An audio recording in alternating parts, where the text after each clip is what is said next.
Assalamualaikum warahmatullahi wabarakatuh. Hari ini kita akan membahas materi tentang fisika inti. Bersama saya, Dede Rustiawan Kusmana.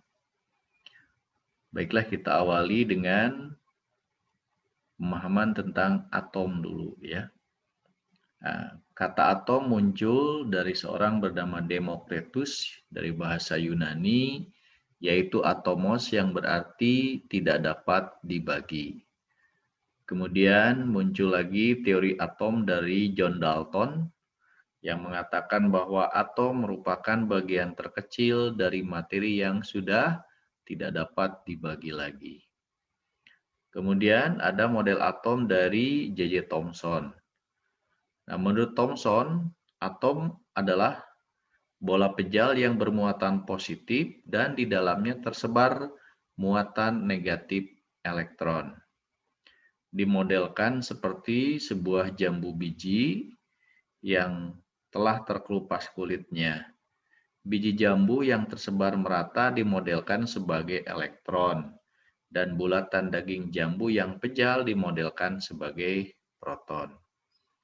Lalu model atom berikutnya dikemukakan oleh Ernest Rutherford bersama dua orang muridnya Hans Geiger dan Ernest Marsden itu melakukan percobaan yang dikenal dengan hamburan sinar alfa terhadap lempeng tipis emas. Nah, diperoleh dari hasil percobaannya bahwa sebagian besar partikel alfa mampu menembus lembaran lempeng emas tanpa dibelokkan. Kemudian ada juga partikel alfa yang dibelokkan sedikit, dan juga ada partikel alfa yang dibelokkan dengan sudut yang sangat tajam. Nah, ini adalah eksperimen dari Ernest Rutherford. Ini adalah lempeng emas, ternyata ada yang diteruskan, ada juga yang dibelokkan. Nah, jadi bisa digambarkan model atom Thomson itu seperti ini, seperti jambu biji ya. Jadi bijinya ini adalah elektron, kemudian dagingnya adalah muatan positif. Sedangkan dari hasil eksperimen Rutherford ini menunjukkan bahwa sebagian besar dari atom itu adalah ruang kosong. Maka digambarkanlah ada inti atom, kemudian ada elektron bergerak mengelilingi inti atom. Jadi inti tempat massa atom terkonsentrasi. Kemudian berikutnya ada model atom menurut Bohr. Nah, Bohr mengemukakan model atomnya untuk memperbaiki kelemahan dari Rutherford. Nah, diantaranya dikemukakan menurut Bohr bahwa elektron itu berada pada lintasan pada keadaan stasioner. Nah, kemudian yang kedua, apabila elektron berpindah dari satu tingkatan energi ke tinggi ke rendah, dia akan memancarkan energi dan sebaliknya. Kalau berpindah dari tingkat energi rendah ke yang lebih tinggi, itu disertai dengan penyerapan energi. Nah, itu model-model atom dari mulai tadi Demokritus sampai dengan Niels Bohr. Nah, sekarang kita mengenal bahwa yang namanya atom itu terdiri dari inti atom, kemudian ada elektron mengelilingi inti. Kemudian di dalam inti atom itu ada partikel apa saja. Nah, tadi dikemukakan dari eksperimen sebelumnya bahwa inti atom itu terdapat muatan positif atau yang disebut dengan proton. Kemudian, seorang bernama Chadwick melakukan eksperimen, ternyata di dalam inti atom itu tidak hanya terdiri dari proton saja, melainkan terdiri dari proton dan juga sejumlah neutron yang tidak bermuatan listrik. Nah, bagaimanakah sebuah inti atom dituliskan? Nah, jadi sebuah nuklida dilambangkan seperti ini, ya. Ada X, ada Z, dan ada A.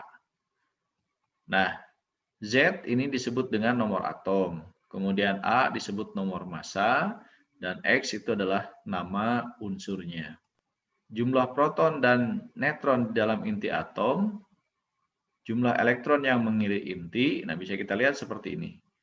Jumlah proton ditunjukkan dengan nomor atom atau Z. Ya. Kemudian A nomor massa itu menyatakan banyaknya inti, di mana inti itu terdiri dari proton dan neutron. Sehingga jumlah neutron atau neutron itu adalah A dikurangi dengan Z. Nah, dalam sebuah atom yang netral, maka jumlah elektron juga sama dengan Z.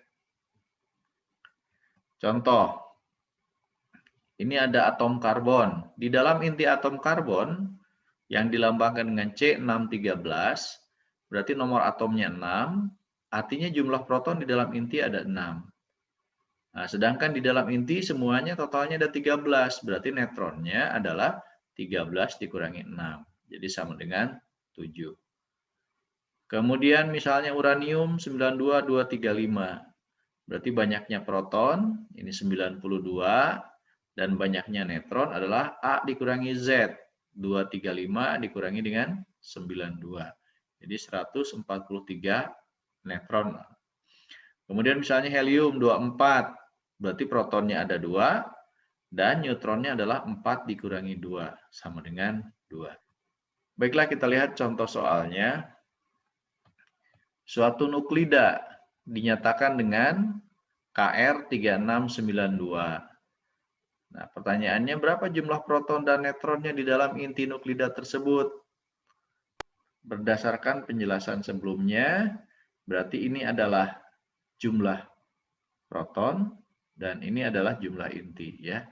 Jadi kalau Kr3692 maka di dalam intinya protonnya ada 36 sama dengan Z ya.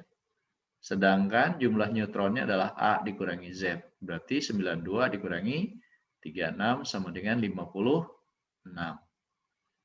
Nah, jadi jawabannya 36 dan 56 berarti yang E. Di luar inti atom ada elektron. Jumlah elektron sama dengan Z untuk atom netral. Contoh nomor 2. Ini diambil dari contoh soal SPMB ya. Suatu atom X mempunyai 42 proton, 42 elektron, dan 65 neutron. Simbol untuk atom X ini adalah mana yang benar? Nah, jadi simbol atom itu kan XZA. Ya. Jumlah protonnya ada 42, berarti Z-nya 42 di sini. Kemudian jumlah nukleon inti ya, nukleon itu intinya berarti banyaknya proton ditambah banyaknya neutron. Jadi 42 tambah 65 sama dengan 107. Sehingga simbolnya adalah X42 107. Jadi jawabannya adalah yang D. Kemudian contoh nomor 3. Nah, ini soal ujian masuk perguruan tinggi negeri. Inti atom tembaga dilambangkan dengan Cu2963. Nah, pertanyaannya ion Cu2+ memiliki, nah protonnya ada berapa, neutronnya ada berapa, nomor masanya berapa, dan elektronnya ada berapa buah. Oke, bisa kita jawab seperti ini ya. Jumlah proton Z, Z-nya 29. Nah, berarti ini salah ya, 31 harusnya 29. Jumlah neutronnya kan A min Z, 63 dikurangi 29. Jadi 34. Berarti pernyataan 2 salah.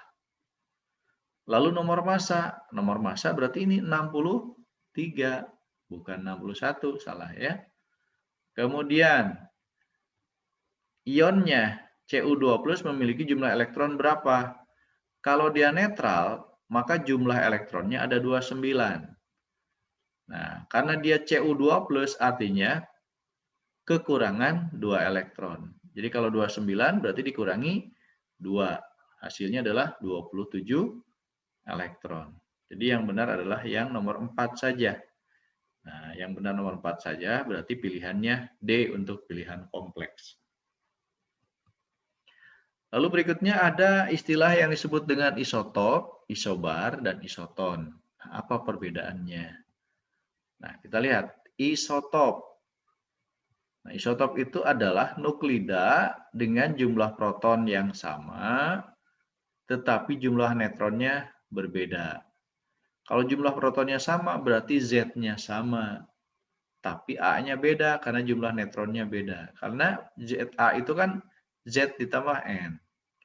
Ini contohnya. Ya. Jadi contohnya ini hidrogen 1H1, 1H2, 1H3. Nah, jumlah protonnya sama kan, ini 1 semua. Gitu. Tapi jumlah neutronnya beda. Nah, atau dengan kata lain boleh dikatakan Z-nya sama tapi A-nya beda atau nomor masanya berbeda. Nah, ini contoh dari isotop. Ya kan, ini 23, 24. Ini 6, 12, 6, 13, 6, 14. 7, 14, 7, 15, dan seterusnya. Kemudian yang kedua ada yang disebut dengan isobar. Isobar itu nuklida dengan jumlah nukleon yang sama. Nah, kalau nukleonnya sama berarti A-nya sama, tapi jumlah protonnya berbeda, Z-nya yang berbeda. Nah, ini contohnya. Ya, kita lihat ini A-nya sama-sama 3, tapi Z-nya 1 dan 2. Ya. Nah, ini disebut dengan isobar. Jadi nomor masanya sama, tapi nomor atomnya berbeda. Nah, jadi yang atasnya yang sama. Kemudian yang ketiga ada isoton. Berarti ini jumlah neutronnya sama, artinya A min Z-nya sama. Ini contoh unsurnya. Ya, H13 dengan helium 24. Nah, selisihnya kan 3 min 1, 4 min 2, 2. Jumlah neutronnya ada 2. Ya, ini K1939, ini Ca2040. Nah, neutronnya sama 20. Nitrogen 714. Karbon 613. Jumlah neutronnya 7 dan seterusnya. Nah, itu yang disebut dengan isotop, isobar, dan isoton. Berikutnya kita lihat muatan dan massa partikel pembentuk atom. Nah, pembentuk atom itu tadi terdiri dari proton dan neutron. Nah, untuk mengukur massa inti dapat diukur dengan menggunakan spektrometer massa. Ada satuan yang digunakan disebut dengan atomic mass unit atau satuan massa atom. Di mana satu satuan massa atom atau satu atomic mass unit tepat sama dengan 1/12 kali massa isotop karbon 12. Ya. Nah, 1 SMA atau 1 atomic unit ya, itu sama dengan 1,660559 10 pangkat min 27 kg. Ya, atau ini setara dengan 931,5 mega elektron volt per C kuadrat. Ada yang nulisnya 931,4, ada yang dibulatkan saja jadi 931 ya. Jadi tergantung di dalam soal lah ya. C-nya adalah kecepatan cahaya. Nah, berikutnya apa yang dimaksud dengan defek massa atau energi ikat inti? Massa sebuah inti stabil selalu lebih kecil daripada gabungan massa nukleon-nukleon pembentuknya. Nah, selisih massa antara nukleon-nukleon pembentuk inti dengan massa inti stabilnya disebut dengan defek massa atau mass defect. Ya. Ini contohnya di bawah nih. Ini helium 24. Di dalam inti helium 24 itu terdiri dari proton 2 buah, neutron 2 buah. Nah, jadi kalau inti helium 24 dibandingkan dengan massa dari 2 buah proton ditambah dengan 2 buah neutron, maka massa inti ini akan lebih kecil daripada massa pembentuk intinya. Nah, massa itulah yang kemudian berubah menjadi energi. Nah, energi ini yang kemudian dikenal dengan istilah energi ikat inti. Nah, energi ikat inti itu sama dengan energi yang diperlukan untuk memutuskan inti. Ya, untuk mengikat ya sama dengan untuk memutuskan. Menjadi proton dan neutron pembentuknya. Atau binding energi. Ya. Nah, bagaimana menghitung massa defek? Nah, massa defek atau defek massa itu dilambangkan dengan delta M sama dengan massa pembentuk inti dikurangi massa inti yang terbentuk. Nah, pembentuk inti terdiri dari proton ditambah dengan neutron. Banyaknya proton itu adalah Z lambangnya, sama dengan nomor atom. Sedangkan banyaknya neutron itu adalah A dikurangi dengan Z, baru dikurangi massa inti. Nah, sedangkan kalau energi ikat inti, nah, E sama dengan delta M C kuadrat. Ini kalau satuannya dalam kilogram delta M-nya, dan C-nya 3 kali 10 pangkat 8 meter per sekon, sehingga energinya diperoleh dalam satuan joule. Nah, atau kalau delta M-nya dinyatakan dalam satuan massa atom atau SMA atau MU, atomic mass unit, maka energinya sama dengan delta M tinggal dikali dengan 931 mega elektron volt.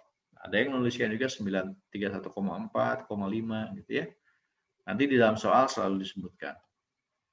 Nah, jadi satu SMA, satu satuan massa atom, itu nilainya ya, kalau dinyatakan dalam kilogram, lalu ada 1 elektron volt, itu setara dengan 1,6 10 pangkat min 19 joule.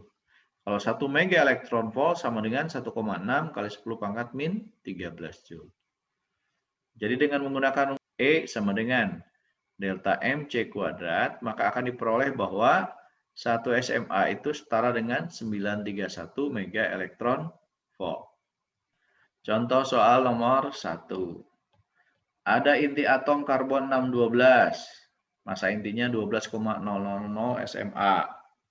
Kemudian massa protonnya 1,0078, satuan massa atom. Massa neutronnya 1,0087, satuan massa atom. Besarnya defek massa pada pembentukan inti karbon 612. Berapa satuan massa atom?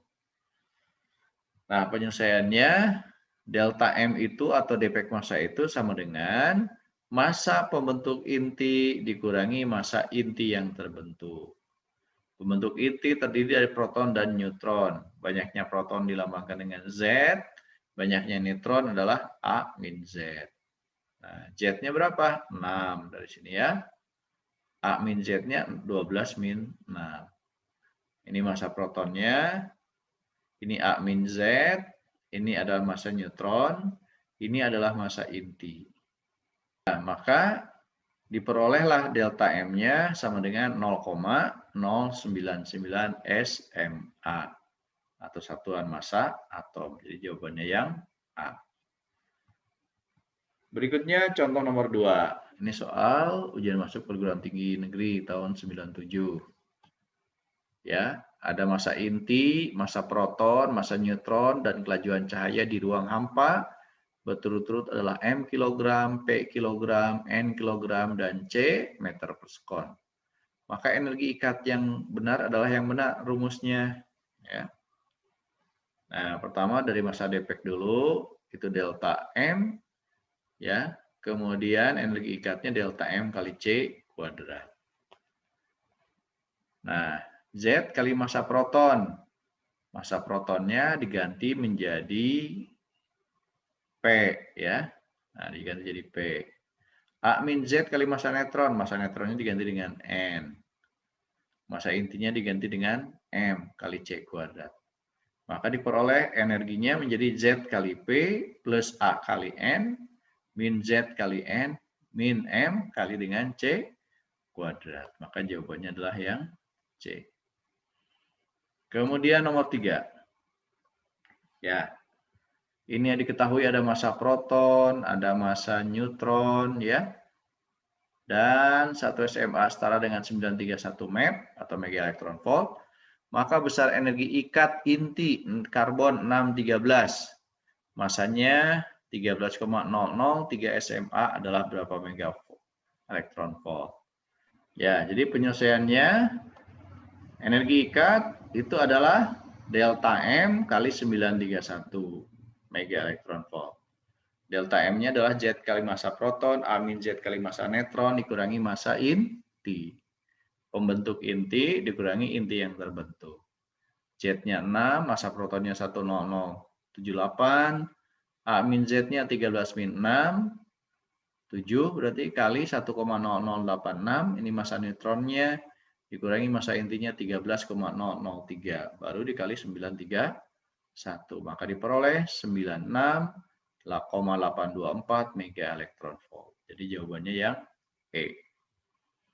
Kemudian contoh nomor 4, ada massa proton, ada massa neutron, dan ada massa inti deuteron. Nah, energi ikat inti deuteronnya adalah berapa? Nah, deuteron itu sama dengan H12. Ya. Deuteron, ininya 2 nih. Kalau tritron berarti di sininya 3. Ya. Nah, tinggal kita masukkan ke rumus energi ikat Z kali massa proton ditambah A min Z kali massa neutron dikurangi massa inti kali C kuadrat atau 931. Ya. Z-nya kan ini 1. A min Z, 2 min 1. Ya sudah, tinggal dimasukkan angkanya, maka akan diperoleh 0,931 mega elektron volt energinya. Kemudian, nah ini soal SPMB tahun 2007, seleksi penerimaan mahasiswa baru. Atom litium 37. Nah, massa intinya lebih kecil dari 0,042 dari sebuah massa atom yang terdiri dari massa total 3 buah proton dan 4 buah neutron. Jika satu satuan massa atom ekivalen dengan 931,5 MeV, maka energi ikat per nukleon dalam litium 37 adalah berapa? Oke, nah kita hitung dulu energi ikatnya. Z kali massa proton, A min Z kali massa neutron dikurangi massa inti kali 931 atau C kuadrat boleh. Ya, yang 0,042 itu adalah selisih antara inti atom dengan 3 buah proton dan 4 buah neutron. Jadi berarti ini adalah sudah delta M. Ya, kali 931,5 diperoleh 39,123 mega elektron volt. Pertanyaannya adalah energi ikat per nukleon. Nukleonnya apa? Pembentuk inti terdiri dari proton dan neutron. Jumlahnya ada 7 totalnya. Jadi diperoleh 5,589 mega elektron volt atau dibulatkan jadi 5,6 mega elektron volt. Nah, selanjutnya kita masuk ke reaksi inti ya, reaksi inti atom. Nah, jadi peristiwa perubahan sebuah inti atom berubah menjadi atom lain dengan disertai munculnya energi yang sangat besar. Nah, itulah yang disebut dengan reaksi inti. Ya. Nah, untuk terjadinya reaksi inti diperlukan partikel lain untuk menggoyahkan kesetimbangan inti atom. Ya. Nah, partikel yang sering digunakan adalah proton dan neutron. Nah, ini contohnya proyektil peluru, misalnya proton atau neutron yang digunakannya. Lalu ini ada inti sasaran atau target. Nah, ketika terjadi reaksi inti, maka akan dihasilkan inti hasil produk. Ya, jadi inti yang baru. Nah, kemudian akan juga diperoleh partikel dan tentu saja akan dihasilkan berupa energi. Ya. Nah, bagaimana perhitungannya? Kita bisa lihat di sini ya. Tentu dalam perhitungannya harus menggunakan hukum kekekalan energi, hukum kekekalan jumlah nukleon, ya, jumlah muatan, dan seterusnya. Nah, kita lihat di contohnya seperti ini. Nah, misalnya. Jadi kalau ada unsur A, kemudian mengalami reaksi inti dengan A kecil. Jadi misalnya A itu adalah inti induk, A besarnya, A kecilnya adalah partikel yang digunakan untuk menggoyahkan A besar. Maka akan diperoleh menjadi unsur yang baru yaitu B besar, ditambah partikel yang lain, misalnya B kecil, dan tentu saja ditambah energi Q. Nah, berapa besar energi yang ditimbulkan ini? Q itu. Nah, selisih massa sebelum dikurangi massa sesudah reaksi. Jadi ini kan massa A besar tambah massa A kecil. Nah, ini kan sebelum reaksi inti berlangsung. Dikurangi, nah ini setelah reaksi inti. Ya, hasilnya dikali 931. Nah, tentu saja nilai Q ini bisa bernilai positif, bisa bernilai negatif. Jika Q-nya lebih besar daripada 0, maka dikatakan reaksinya adalah reaksi eksoterm. Ya, eksoterm. Tapi sebaliknya, kalau Q-nya bernilai negatif, maka reaksinya dinamakan dengan reaksi endoterm. Ya. Sekali lagi, kalau energi yang dihasilkannya lebih besar dari 0 atau positif, maka reaksinya dikatakan reaksi eksoterm. Tapi kalau misalnya jumlah kalorinya itu lebih kecil dari 0 atau bernilai negatif, ya, maka dikatakan reaksinya reaksi endoterm. Jadi selama bereaksi itu berlangsung diperlukan energi. Oke, kita lihat contoh soalnya. Ini soal UMPTN tahun 99 ya. Yang penting berlaku hukum kekekalan massa ya. Misalnya ini kan nitrogen tambah helium menjadi hidrogen ditambah dengan X. Nah, ini kan 7, ini 2. Ya kan? Berarti 9, ini 1, berarti di sini 8. 8 tambah 1. Lalu ini 14, ini 4. Berarti di sini 18. 18 ya. Lalu dikurangi 1, berarti tinggal 17. Dan seterusnya seperti itu. Nah, jadi solusinya kan seperti ini kan. Maka diperoleh nilai X. X-nya nomor masanya 17, tadi nomor atomnya 8. Nah, yang punya nomor atomnya 8, nomor masanya 17, yaitu oksigen. Nah, begitu juga reaksi yang kedua ini ya. Maka kita bisa menentukan berapa nomor massa Y dan nomor atom Y. Ya. Ini 11 tambah 1 berarti 11 tambah 1. Berarti nomor massanya adalah 1. Kemudian ini 5 tambah 1, 6. Berarti 6 tambah 0. Berarti kalau 01 namanya neutron. Contoh lain misalnya litium tambah Z, berilium tambah neutron. Ya. Berarti kalau ini 6 tambah berapa? Sama dengan 7 tambah 1, berarti 2. Ya. Lalu ini 3 tambah 2, ini 4 tambah 0, berarti selisihnya adalah 1. Ya. Maka Z-nya yaitu H12. Oke ya. Berarti jawaban yang benar adalah yang mana? Ini tadi 817, lalu 01 dan 21. Jadi jawabannya C. Contoh nomor 2. Nah, ini reaksi intinya. Ini massa intinya, ditanya energi pada reaksi inti. Nah, tadi ini kan sebelum reaksi dikurangi setelah reaksi kali 931 mega elektron volt. Nah, kita masukkan angkanya kan sudah ada semua nih. Karbon 13 tambah hidrogen 12, lalu kemudian karbon 14 tambah hidrogen 1. Nah, ini berarti C13 dan H12, ya kan yang sebelumnya, ini sebelum reaksi. Sebelah kanannya baru yang ini setelah reaksi. Nah, oke, kalau kita masukkan hasilnya menjadi 6,1446 mega elektron volt. Contoh yang ketiga. Nah, sama ini reaksi inti. Helium 23 menjadi helium 24 dan 2 helium 11.